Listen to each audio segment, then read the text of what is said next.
Do you remember the good old days when drugstore makeup was actually affordable? Back in 2019, L'Oreal was the expensive brand with foundations that retailed for $15 or $16. Now even e.l.f. launches foundations at that price point, and CoverGirl had one come out recently that was over $20. Although I think they may have come to their senses on that one because I saw it on the shelf at my Walmart today, and it wasn't on sale, but it was listed at $15 and some change. However, there are a few drugstore brands that are still truly affordable, and Wet n Wild is one of them. It's been around since 1979, which is about when I started wearing makeup, and I've been wearing Wet n Wild makeup ever since. It is cruelty-free, and many of their products are vegan, and they do have a list of which products are vegan on their website, which I very much appreciate. I can easily shop my stash for a full face of Wet n Wild. In fact, I went through and I pulled every Wet n Wild product that I own and put it in this bucket to pull from for today. But because it's so much fun to try new things, I also picked up a handful of new or new-to-me items so that I could combine them with what I already own and put on a full face of Wet n Wild. I'll tell you what I love, what's just okay, and tell you about a few products I've tried recently that I didn't like at all. Because even affordable products are a waste of money if they don't work on your face. I'm going to get this hair out of my face. I am on second day curls, and they have gotten a little bit wild today. It's been very rainy and humid here, and so I just decided it wasn't worth fighting the frizz when I tried to straighten it. I will put the name and the price of everything on the screen as I'm talking about it, and I will also have everything listed and linked, if possible, in the description box below. In general, those will probably be affiliate links. You are, of course, under no obligation to shop through my links, but if you do, I'd very much appreciate it. I'll be starting with a primer. I actually have two. This one I just got today. It is the Cooling Hydra Depuffer for eye and face. It has caffeine, vitamin E. Seriously, why do they put white writing on light blue background? I'm not on the English side. No wonder I can't read it. There we go. Caffeine, vitamin E. Caffeine and vitamin E are very similar in both languages that are on this. Green tea oil and hyaluronic acid. Okay, so this is supposed to be cooling, and this is for your under eye and your face. And I might keep this little plastic cover because that might help it keep it from drying out. It's this pretty blue color. I don't smell anything, and I'm just going to swipe some on. Oh, that is cooling. I don't really feel like I'm puffy anywhere on my face, so I'm just going to put it on under my eyes for now and put my little cap back on and then just kind of dab it in.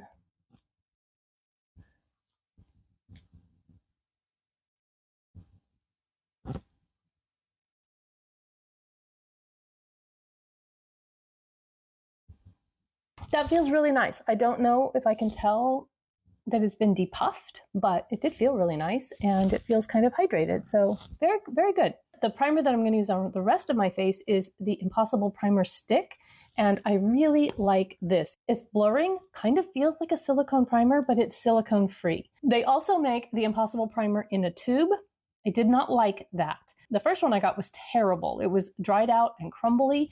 I couldn't get it from the tube to my face without it falling everywhere because when I tried to smush it together with my fingers, it just crumbled and fell off my fingers. It wouldn't stick to my hand so I could get it to my face. The second one I got was better at first, but within just a couple of months, it also dried out and got crumbly like that. So I just decided that that primer wasn't for me. But I was intrigued by the stick version of it. When I tested the Scott Barnes Aquaphor hack, I put this up against the Scott Barnes, this on one eye, the Aquaphor on the other, and this was terrible under my eyes. It was really drying, so just a word of warning there. I am going to put this on one side of my face, but not the other, so that you can see if there's any noticeable difference.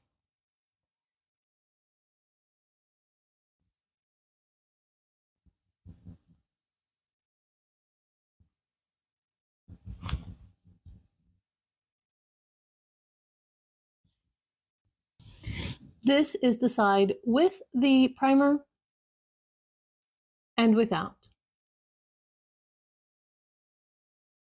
I think if you look at my nose, you can really tell a line of distinction down the center of my nose. I hope you can on the camera anyway. I can in real life. And I'm going to leave it like that so we can see if it makes a difference under makeup as well. Tina from a little bit further in the process is coming back to let you know that there was a primer that I used that I did not like from Wet n Wild, and that was the Prime Focus Pore Minimizing Serum Primer. There wasn't anything wrong with it. It just didn't do anything for me. I didn't feel like it minimized my pores. Might have been a little bit hydrating, but I don't really need a hydrating primer. And so I actually returned that one because it just seemed like I was putting stuff on my face to be putting stuff on my face, but it didn't do anything for me. I know there are people who love that primer, and if that's you, that's fabulous. Just didn't work for me. Dipping into my foundations, I have actually used every foundation that Wet n Wild makes. The OG is the Wet n Wild Photo Focus Foundation. In this, I have it in Nude Ivory. It's a little bit light for me. A couple of strikes against this is this paddle applicator. It is so messy, and it smells like paint. That smell, fortunately, doesn't last. It dissipates, but it is very off-putting. I've also had the Wet n Wild Dewy. I gave that to a friend because it doesn't last really well on my oily skin, and it was better for her. It does not smell like paint, just in case you're curious. I also have the Photo Focus Stick Foundation, and I really like this. It goes on easily, smoothly, lasts really well. However, this particular one has gotten old, and it is now in my declutter bin. The only foundation that Wet n Wild makes that I don't like is their brand new one. It's also the most expensive one at $8.99, the Niacinamide Skin Tint. This looks really pretty on my skin at first, but it really doesn't last past 4 hours, and that is just not acceptable for a foundation for me. I did do a full review of this, tried it several different ways with other products that I know help with lasting power of foundation and that kind of stuff. I will put that in the cards if you haven't seen it, if you'd like to. But unfortunately, this one is a no for me. The one that I absolutely love, and the one I'm going to be using today, is the Bare Focus Tinted Hydrator, the Tinted Skin Veil. I first bought this in the shade Light, and it was fine. I used it all up, so it wasn't a problem. But it was just a touch light for me, so when I repurchased it, I got the light medium. And yes, this is my second tube of this. You can put this on with a sponge or a brush or just with your fingers. My preferred way is to dab it on with my fingers and then blend with a sponge. So that's what I'm going to do.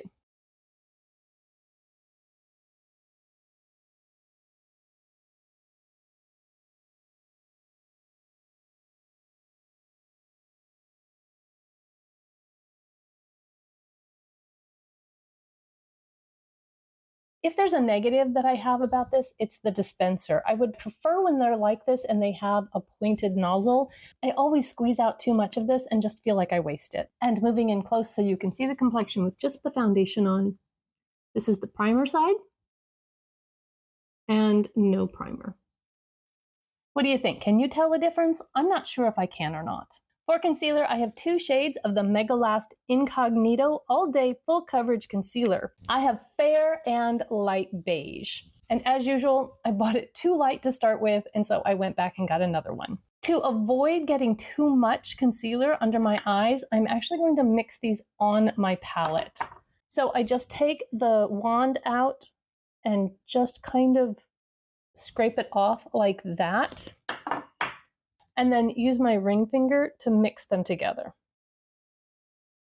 I have a ton on my finger right now. I'm not putting that on my eye. One little dab, that's all I did. If you want a smooth base, less is more. So I'm going to use the warmth of my finger to dab that in. And I kind of wiggle around when I get to that inside corner because I have a lot of creasing in there. So I want to make sure that I'm getting the product down in the creases and not just skipping over the top. It's kind of like when you were a kid and you were coloring on a textured surface and you could still see the texture because the color didn't get down in the grooves. If you feel like you need a little more coverage because you went in with a super light layer, you can always do another light layer over it and lessen the risk of getting too much product and getting cakey. And then just to make sure everything is super well blended, I take my e.l.f. concealer sponge. This is dry. I don't want to use a wet sponge on this one because a wet sponge I have found after the concealer has kind of set down will remove some of the coverage. But once it's pretty well set down, maybe just a tiny bit tacky, Using this dry will remove excess product without removing too much. And it just helps blend the edges of the concealer into the foundation.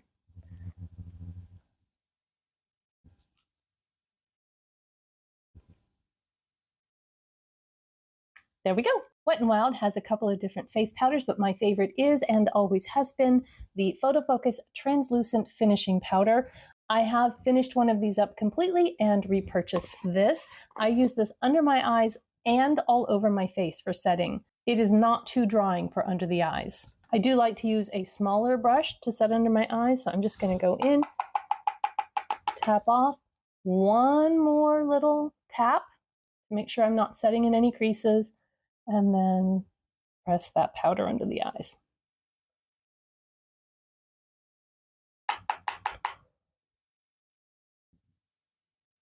And then for my face, I go into the powder and just kind of work it into the bristles of the brush and then dab all over my face.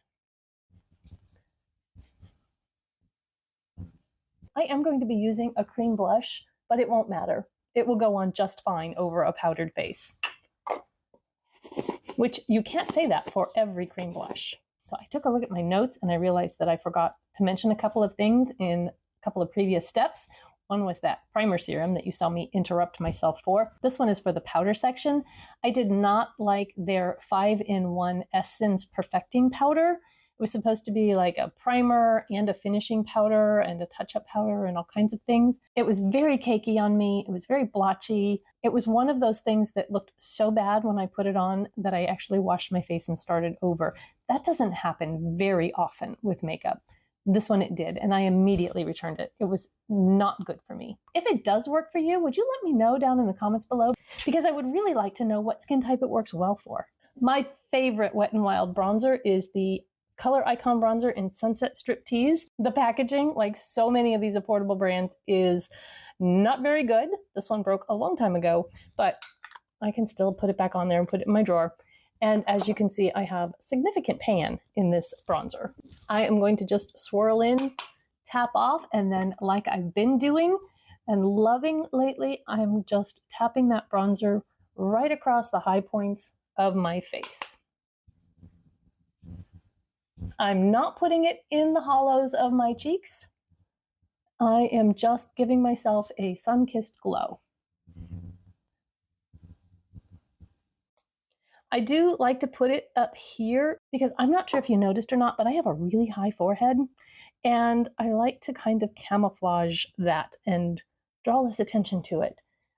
Usually with my bangs, you can't really tell, but you know, the wind blows and things happen. And then I'll just blend that with my foundation that's on that sponge so that it looks seamless. I have several options for blush, and I wasn't sure which one I wanted to use, but I think I'm going to use the newest one. This is probably my oldest, and that's the Color Icon Blush in Keep It Peachy. I had other shades of this, but because I had so many things that were similar shades and they were older, I did declutter those in my blush declutter. I also have this pearlescent pink one in just the standard Wet n Wild blush. Do you want swatches? I'll give you swatches. Okay, so the Keep It Peachy is a great warm toned blush, but it's also light. The pearlescent pink, it has a little bit of a sheen to it. And then I have a Mega Glow makeup stick, and this one is in Peach Bums, and it is the one, and it is the one that is a dupe for a Charlotte Tilbury.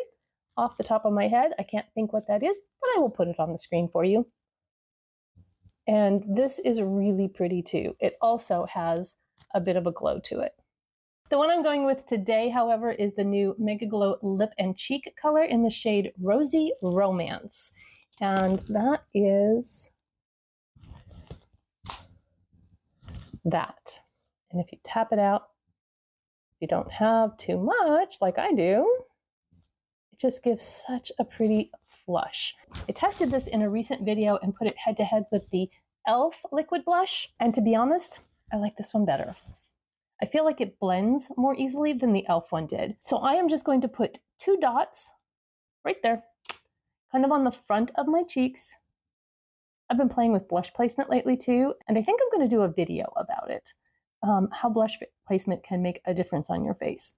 This one, I'm just tapping with my fingers to blend it. It blends super easily, does not lift the foundation underneath, which is so important for a liquid blush. And then I'll take my sponge again with that foundation on it, just to blend out the edges. And look how pretty that is. One thing that makes the e.l.f. one a little harder is I think they are more pigmented, which you'd think you would like, but that can make it harder to blend, especially if you're new to using liquid products, and it can be harder to get the excess off when it dries down. So I would rather have to build it up a little than deal with having to try to tame it once I've gone overboard. That is just so smooth. Then I'm going to take that powder brush again. I am not putting anything more on it, and I'm just going to tap over that liquid blush to set it completely.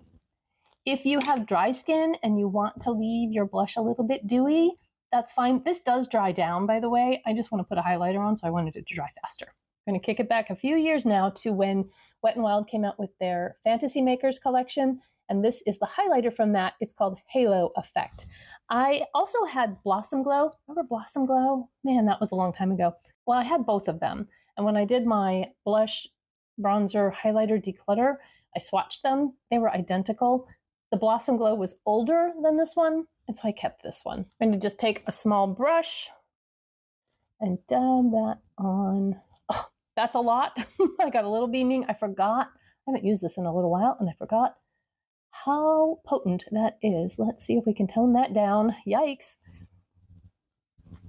If you make a mistake with your makeup, don't panic. Almost everything can be fixed without having to start over. If this is too much glow and you don't like that much glow, you can always just dab a little translucent powder over the top of it, or take that sponge that still has the foundation on it and dab over it, and it tones it right down. On this side, I think I'll be a little more careful. There we go.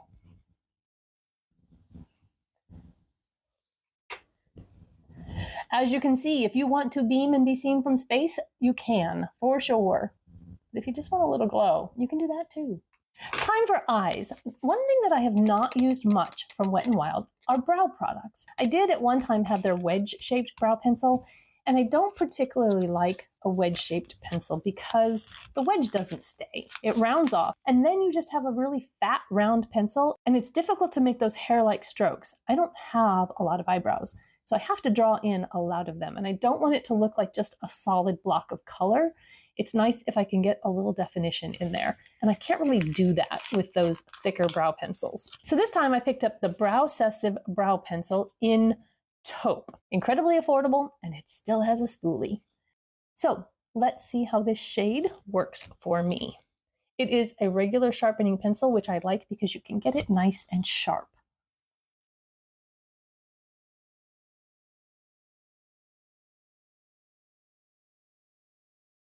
It transfers well without being too creamy and getting too much.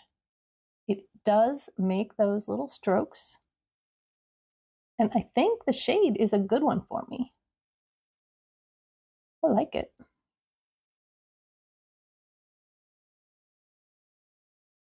I don't have a tail at all for my brows, so I pretty much just have to draw all of that in.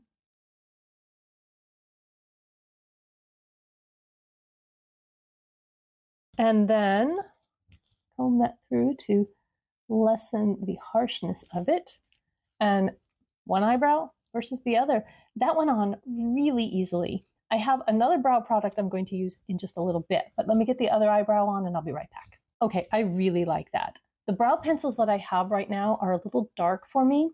You may or may not have noticed, but I haven't colored my hair in quite a while. I think I'm letting the gray grow out. And so what's around my face is much lighter than what it used to be because there's quite a bit of gray up there.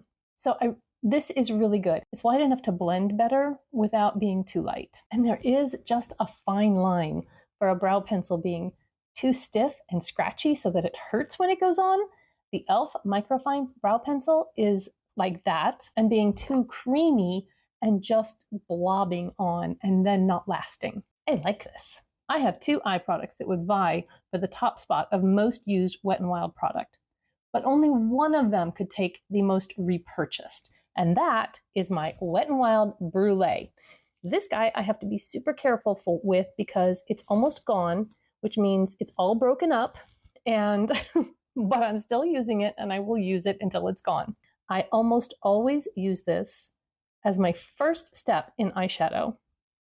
It either sets my eye primer, or in cases like today when I didn't wear one, provides a base for blending. I have a lot on there, so I brushed some of it off. And it just evens out my skin tone and gives a nice base to put eyeshadow on. If I have a primer on, I often will only set from the crease to the brow bone because I want the lid to remain tacky for a shimmer. But today I don't have any eye primer on, and so I'm just going to kind of smooth everything out to just absorb some of the natural oils on my eyelid. Who remembers walking on eggshells? I don't actually use this one anymore because it is pretty ancient.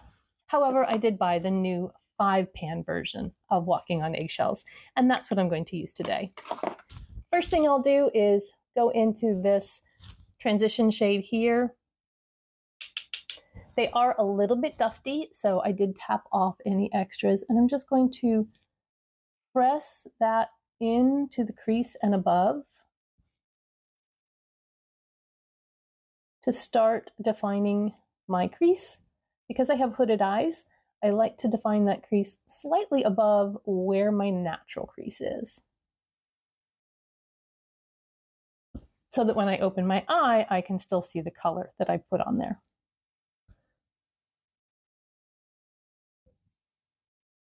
And because this is just kind of the beginning, it doesn't have to be super precise. I'll probably go back in with this shade when I'm finished to blend out any edges or that sort of thing, but it's just kind of laying down a foundation.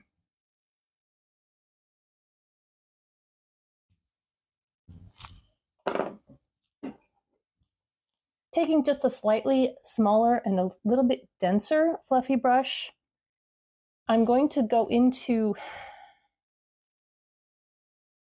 I think I'm going to go ahead and go into the dark shade. Normally I wouldn't do this, but I'm going to very, very carefully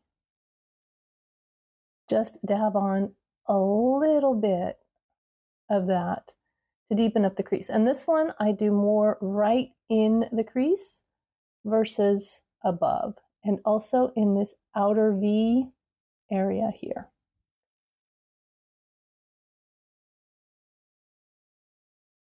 Just to give a little definition. But I want to be really careful because I don't want to get this too dark. So it's just going to be kind of an easy everyday look.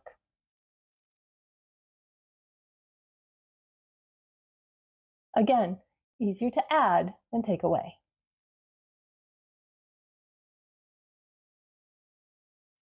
Then I'm going to pinch that brush and just put a tiny little bit under the lower lash lines. Not adding any more product to the brush at all.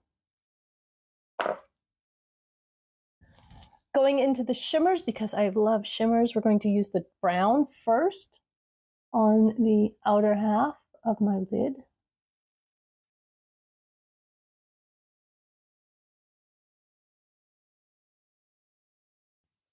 And then brighten things up with the pink on the inner portion.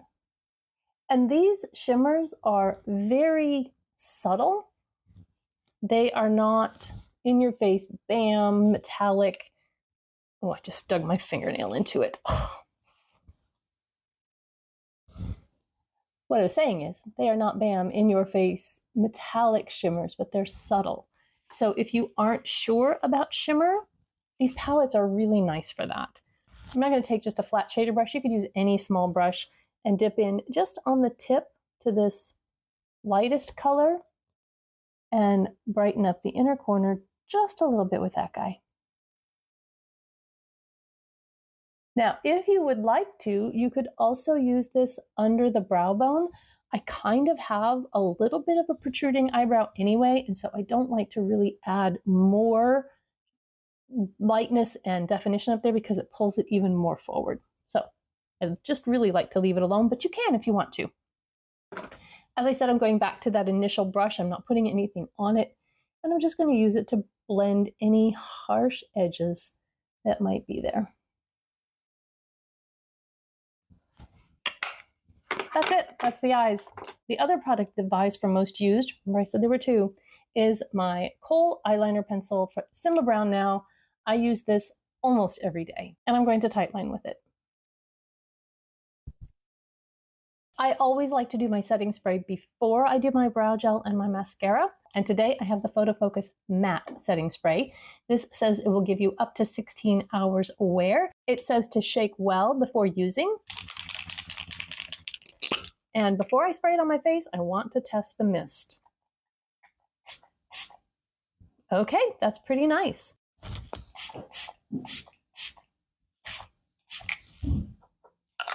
It's drying very quickly, and so I'm just going to press it in with my sponge. I like a setting spray. It just helps meld everything together. And I do appreciate a matte setting spray in the Midwest heat and humidity. Because I have very blonde brow hairs, I also like using a brow gel that is tinted, and so I got the Browcessive brow gel, and this one is in blonde. It says that the brush fluffs and grooms hairs into place. It gives a soft, comfortable hold, so it's not going to like lock your brows in place. If you need a strong hold, this probably isn't going to give it to you. It's a tiny little spoolie brush, and I like to do this with my 10x mirror so that I can see that I'm getting it on the hairs and not all over my skin. I usually brush them the wrong way to start with so that I can coat the hairs and then brush them up.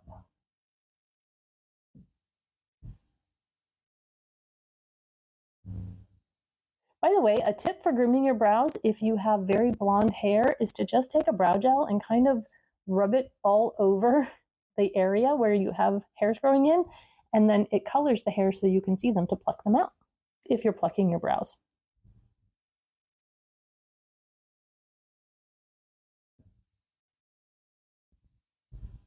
And then I use the spoolie to groom them into the way I want them to go. This one I kind of touched a little bit too hard. And that just kind of helps give those blonde hairs a little color so they aren't standing out so starkly against the color that I put down on my skin. For mascara, I did decide to buy a new one. I have the Big Papa mascara. I didn't love it the last time I did my full face of Wet n Wild, and so since I looked, and that was like 2 years ago, that mascara is a little old. I'm going to be getting rid of that. And this one I thought sounded interesting because it says it defines, volumizes, lifts, and lengthens. And if it actually does all of that, that's pretty good. Give me a second while I curl these lashes. Interesting brush. It's not a complete curve, but it is hooked on the end. And the bristles are plastic and a little bit spiky. So I hope that they're not like too spiky.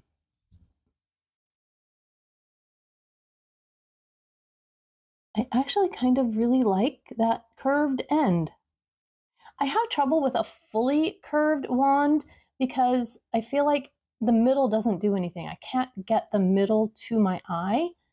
But this is straight where my eye is straight and curved where my eye is curved. And then the top part here doesn't have any bristles. So I think you can use that kind of like the telescopic lift where it has the flat side. And you can use that to kind of put a little more product on and then use the bristles to comb it through. Interesting concept. All right, so that's just the first coat. And then nothing on that eye. And I do feel like they are very separated. I'm not sure that there's much volume or length yet. We'll see what happens with coat number 2. I don't know why I always feel like my left eye looks better with the same amount of mascara than my right eye. Maybe I have more lashes over here or something, but I feel like that one went on a lot better than the first one. Or maybe it was just going back in with the wand, got more product on it. I don't know, but let's see what happens with coat number 2.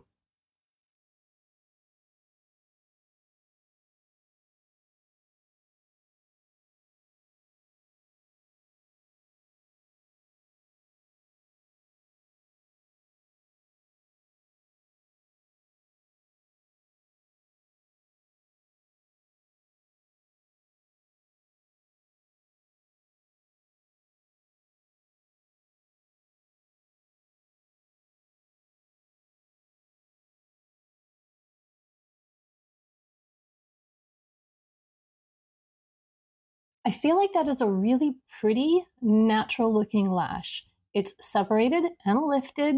It does have a little bit of length and a little bit of volume, but it's not clumpy. It's not over the top. I kind of really like it for this lighter, minimal look that I've got going on here today. If I had a super glam and I wanted that chunky, spiky lash, I'm not sure that this would give it to me. Maybe a third coat would. I don't really want to put 3 coats of mascara on today, so we're going to leave it at that. Let me get the other eye done and I'll be right back. Okay, seriously, is it just my imagination or doesn't this eye look better than this eye? I did the exact same thing.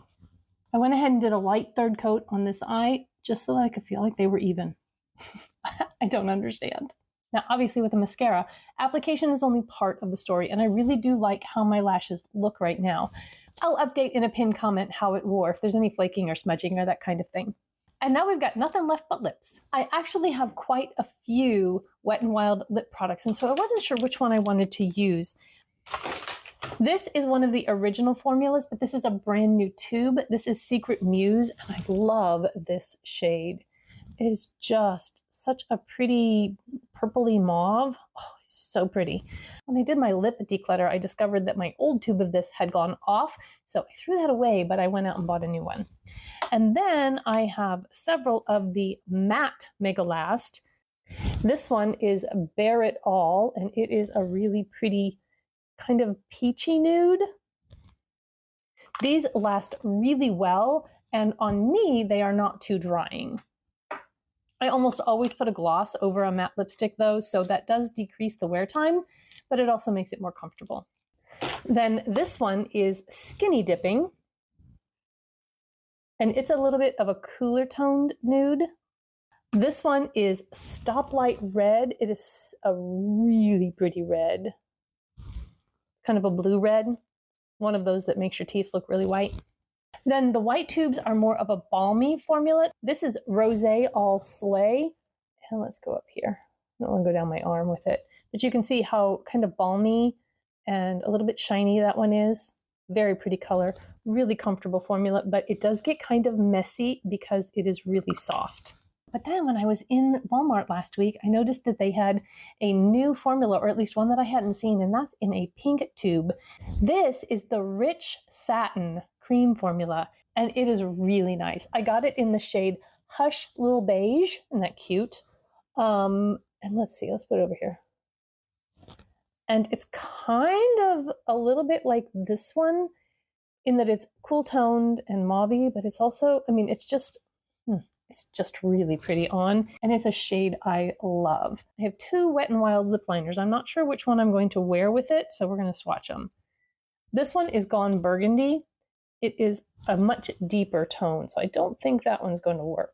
Yeah, that's really dark, so I don't think I'm going to use that one. Unfortunately, I think the other one might be a little warm, so we'll see. This one is Lay Down the Mauves. You'd think? Be kind of mauvey, right? It's a little more brown, but I think I can make that work. So we're going to use Lay Down the Mauves.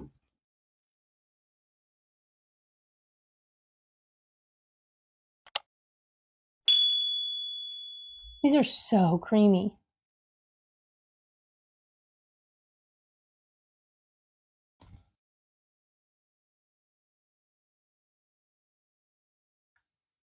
These smell vanilla-y, a little bit cakeish, like birthday cakeish,